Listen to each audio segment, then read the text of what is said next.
اور یاد رکھو کہ جب بھی کسی بیان پر کوئی اعتراض کیا کرے نا تو اعتراض والا اسٹائل نہیں ہونا چاہیے، اشکال والا اسٹائل ہونا چاہیے، سامنے والے کو بالکل مخنچو نہ سمجھیں. اب میں نے پچھلے بیان میں ایک بات کہی تھی کہ سیب چھیل کے کھانا چاہیے، کہی تھی نا. آپ کے فائدے کی ایک بات کہی تھی کہ بھئی سیب کا جو چھلکا ہے وہ آسانی سے ہضم، اگرچہ اس میں وائٹامن زیادہ ہیں، مگر میں نے کہا اس وائٹامن کا کرنا کیا ہے جو آپ کے جزو بدن ہی نہ بنے، ورنہ آئرن تو لوہے میں سب سے زیادہ ہے، تو کیلیں صبح پانی کے ساتھ پھانک لیا کرو. یہ ایک مثال سے سمجھایا تھا میں نے. اس پہ کسی صاحب نے طنز کی ہے کہ ڈاکٹر زیادہ جانتا ہی آپ زیادہ جانتے ہو، آپ خود تو کہتے ہو کہ جو جس فیلڈ میں ماہر ہے ان سے پوچھو. کیا خیال ہے؟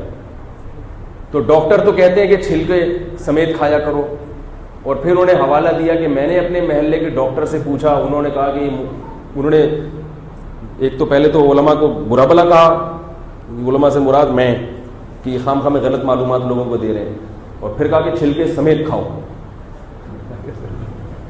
سمجھ رہے ہو؟ پھر کہا کہ یہ مولوی کیا کر رہے ہیں، غلط باتیں لوگوں کو بتا رہے ہیں. تو وہ صاحب مجھے کہنے لگے کہ آپ کا علم زیادہ ہے یا ڈاکٹروں کا، تو آپ نے یہ کیوں کہا کہ ڈاکٹر جو کہتے ہیں چھلکے سمیت کھاؤ تو نہیں چھیل کے کھاؤ. تو 2-3 باتیں آپ کے سامنے عرض کرتا ہوں. پہلی بات ہی کوئی شرعی مسئلہ بیان نہیں کیا ہے کہ آپ کو، میری عادت ہے چٹکلے درمیان میں جو مفید باتیں ہوتی ہیں بتاتا رہتا ہوں، تو اس پہ اتنا ایکسائٹیڈ ہونے کی کیا ضرورت ہے. اگر آپ کو ڈاکٹر نے کہا چھلکے سمیت کھا لو تو چلو چھلکے کے ساتھ کھا لو، بلکہ میں کہتا ہوں آپ چھلکا کھا لیں، خالی سیب ہمارے یہاں بھجوا دیا کریں. ہمارے حضرت مفتی رشید احمد صاحب رحمہ اللہ کے سامنے ایک ڈاکٹر صاحب بیٹھے ہوئے تھے، حضرت سیب چھیل کے کھا رہے تھے. ڈاکٹر نے وہی طنز کیا کہ حضرت یہ چھلکے میں تو وٹامن زیادہ ہیں. حضرت نے چھلکوں کی پلیٹ ان کے سامنے رکھی، فرمایا یہ وٹامنز آپ کھائیں، مجھے کیا کھانے دیں، اندر کا سیب کھانے. تو اس کا جواب سنیں کہ مجھے پتہ ہے، یہ تو میں خود بتاتا رہتا ہوں کہ جو جس فیلڈ میں ماہر ہوتا ہے مشورہ اسی کا لیا جاتا ہے.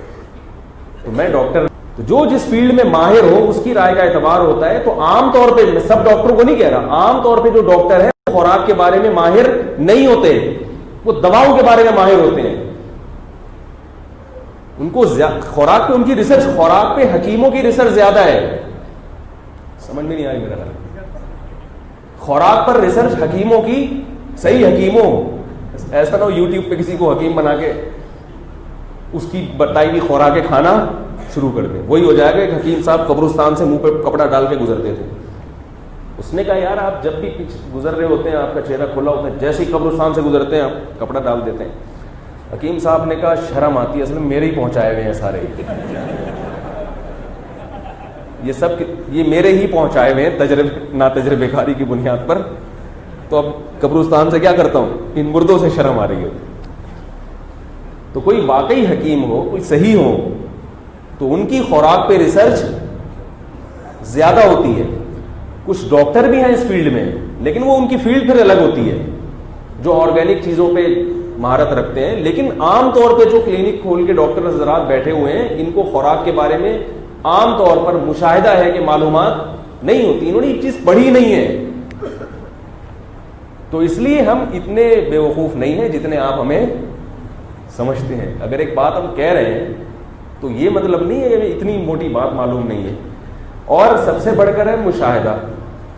اگر آپ کو یقین نہ آئے تو آپ چھلکوں سمیت بھی سیب کھا کے دیکھیں اور بغیر چھلکے کے بھی کھا، تو آپ کا پیٹ خود تھوڑی دیر میں بتائے گا کہ آپ کے محلے کے ڈاکٹر صاحب صحیح کہہ رہے تھے یا ممبر کے مولوی صاحب صحیح کہہ رہے تھے. یہ تو مشاہدے پر مبنی حقیقت ہے نا. اور اگر بالفرض کسی کا پیٹ خراب نہیں ہوتا تو ہر چیز ہر ایک کے لیے، ہر نقصان دہ چیز ہر ایک کو نقصان بھی نہیں دیتی. وہ خاندانی میدا ہوگا، آرڈر پہ بنوایا ہوگا، اس نے آرڈر پہ بنوایا ہوگا. ہمارے حضرت میاں والی گئے تو وہاں ایک حکیم پیٹ خراب تھا، حکیم صاحب نے ایک جلاب آور گولی دی، کہا یہ 2 گولیاں کھا لیں.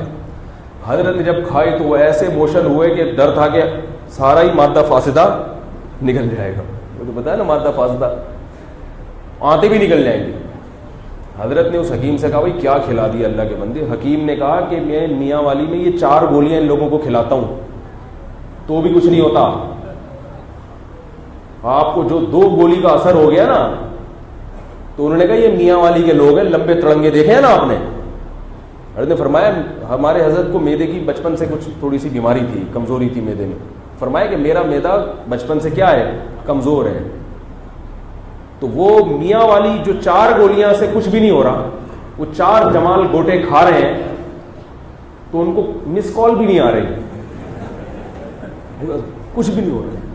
تو ہر بعض لوگوں کا میدا اتنا, یہ جو مزدور پٹھان ہوتے ہیں آپ دیکھو یہ کیا کچھ نہیں کھا جاتے, کچھ بھی نہیں ہوتا. لیکن ایک ہم نارمل میدے کی بات کر رہے ہیں جو عام مسلمانوں کا میدا ہوتا ہے, خاص طور پہ کراچی والوں کا میدا.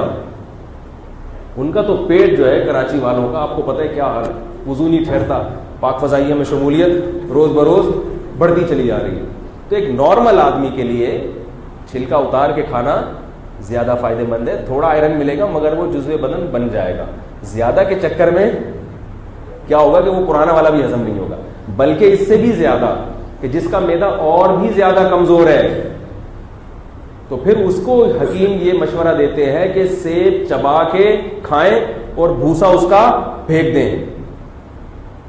بعض لوگوں کا میدا سیب بالکل بھی ہضم نہیں کرتا کیونکہ بہت زیادہ کمزور ہوتا ہے, ان کے میدے میں خوراک ٹھہرتی نہیں ہے. تو ان کو چھلکا تو دور کی بات, ان کو پھر یہ کہا جاتا ہے کہ چھلکا کیا, یہ جو سیب کا گودا ہے یہ بھی نہ کھائیں کیونکہ یہ بھی بھاری ہوتا ہے. تو اس کا طریقہ کیا ہے کہ جوس بنا کے پیئے, نہ نہ نہ, پھلوں کے جوس نہیں بلکہ پھل کھانا چاہیے.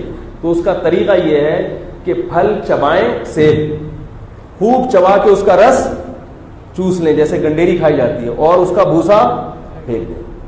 تو اس سے آئرن بھرپور طریقے سے ملے گا, لیکن میدے پر بوجھ بھائی نارمل آدمی کھائے, ایک بہت زیادہ جس کا میدا کمزور ہے اس کی بات کر رہا ہوں. تو ابھی میں آپ کو بتا دوں کہ ڈاکٹروں کی خوراک پہ ریسرچ عام طور پہ جو ڈاکٹر ہیں ان کی نہیں ہوتی. مجھے 2 سال پہلے تھوڑے پنسیاں دانے نکل آئے میرے جسم پہ, میں بڑا پریشان تھا, اینٹی بایوٹک کھانا شروع کی. ویسے میں اینٹی بایوٹک کھاتا نہیں ہوں لیکن تنگ آ گیا تھا تو مجبور ہو کے کھانا شروع کی, تو فائدہ نہیں ہو رہا. میں جامعۃ الرشید گیا, وہاں ایک نیم حکیم, زیادہ بڑے حکیم بھی نہیں ہے وہ, جو خطرہ جان جن کے بارے میں کہا جاتا ہے, انہوں نے مجھے کہا کہ یار کالی مرچیں بھر کے لو, منہ میں ڈالو, تھوڑی سی چباؤ, پانی سے نکل لو, 2-4 دفعہ کرو, سیٹ ہو جائے گا. میں نے ایسے ہی کیا, پہلی دفعہ میں ہی سیٹ ہو گیا. کالی مرچ منہ میں ڈالی, تھوڑی سی چبائی اور بولو بھائی, نکل لی. طبیعت ہل تو گئی تھوڑی سی, تھوڑی دیر کے لیے آنکھیں بھی کھل گئیں اور عجیب سا ہو گیا, لیکن 24 گھنٹے کے اندر اندر وہ دانے غائب ہو گئے. پہلی دفعہ میں ہی اثر ہونا شروع ہو گیا. آپ لوگ نہ کریں اللہ کا واسطہ, ہر چیز ہر ایک کے لیے نہیں ہوتی. پھر میں نے کالی مرچ کے بارے میں ریسرچ کرنا شروع کی, ڈاکٹروں سے بھی. ایک ڈاکٹر ہے جو خوراک کے بڑے ماہر ہیں, میں نے کہا کہ حکیم صاحب نے بتایا کہ بھئی یہ دانے وانے پھوڑے پھنسیاں نکلی ہوں, کالی مرچ کو ایسے پانی سے پھانک لو. تو انہوں نے پھر بتایا کہ کالی مرچ میں وٹامن سی بہت زیادہ ہوتا ہے. پھر ایک اچھے حکیم سے بھی رابطہ کر کے ان سے پوچھا کہ یہ کالی مرچ, تو انہوں نے بتایا کہ کالی مرچ کے یہ وغیرہ وغیرہ وغیرہ. یہ بھی ہماری کوئی ہیلتھ کا چینل نہیں ہے. تو پتہ چلا کہ واقعی یہ کیا کرتی ہے, جسم میں جتنے بھی فاسد چیزیں ہیں یہ آپ کی باہر جسم سے باہر نکال دو. پھر انہوں نے بتایا کہ جتنے بھی یہ جو اچھے حکیم لوگ ہوتے ہیں نا, یہ کچن سے باہر نہیں جانے دیتے. آپ کے کچن میں ہر چیز موجود ہے, جو عام طور پہ جو بیماریاں ہو رہی ہیں ان سے علاج کی ہر چیز موجود ہے. ابھی پرسوں جامعۃ الرشید میں ایک ڈاکٹر صاحب تھے, انہوں نے ایک ہیلتھ کے حوالے سے لیکچر دیا, اس میں انہوں نے بڑی زبردست بات کہی. انہوں نے کہا یہ جو پین کلر آپ لوگ کھا رہے ہیں, تو خود تھوڑی سا سوچو کہ جب پیناڈول ایجاد نہیں ہوئی تھی اس وقت لوگ درد ختم کرنے کے لیے کیا کھاتے تھے. اس وقت بھی تو اللہ نے کوئی چیز پیدا کی ہوگی نا, ورنہ کہ درد سے تڑپتے رہتے تھے. ظاہر ہے اس وقت یہی ہلدی ولدی دودھ میں ڈال کے, گرم دودھ میں ڈال کے ہلدی پی لی, یہ کر لیا. تو ایلوپیتھک دواؤں کی طرف جب تک سخت مجبوری نہ ہو مت جائیں, کیونکہ ان دواؤں کے سائیڈ افیکٹ بہت زیادہ ہوتے ہیں.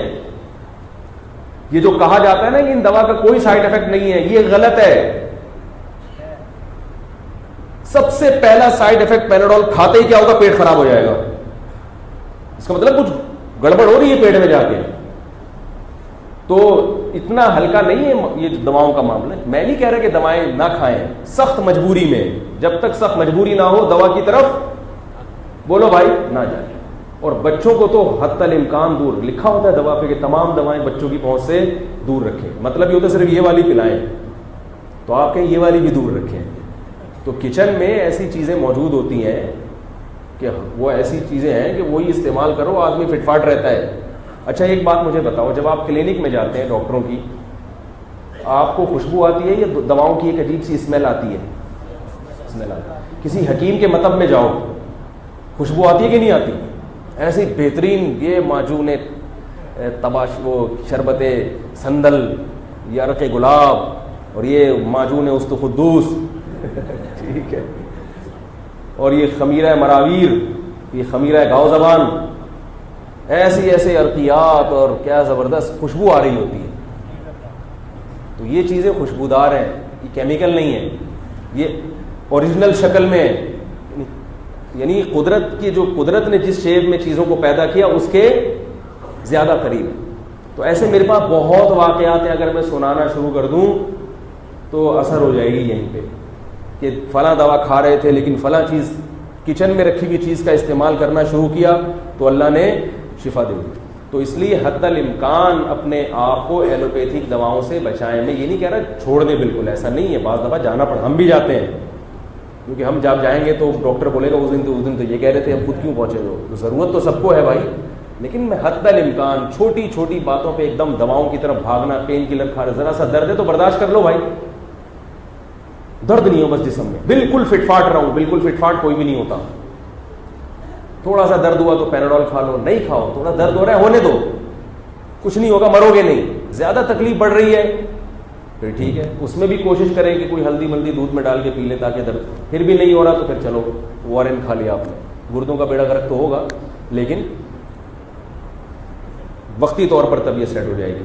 تو میں یہ عرض کر رہا ہوں کہ بدگمانی نہیں کرنی چاہیے, اور کسی پر اعتراض بھی کریں تو اعتراض نہ ہو لب و لہجہ اشکال والوں کی. مولوی صاحب آپ نے یہ بات کہی تھی لیکن اس پر ہمیں ایک اشکال ہے کہ ڈاکٹر صاحب تو یہ کہہ رہے تھے, سمجھ رہے ہو بات کو, کیا خیال ہے؟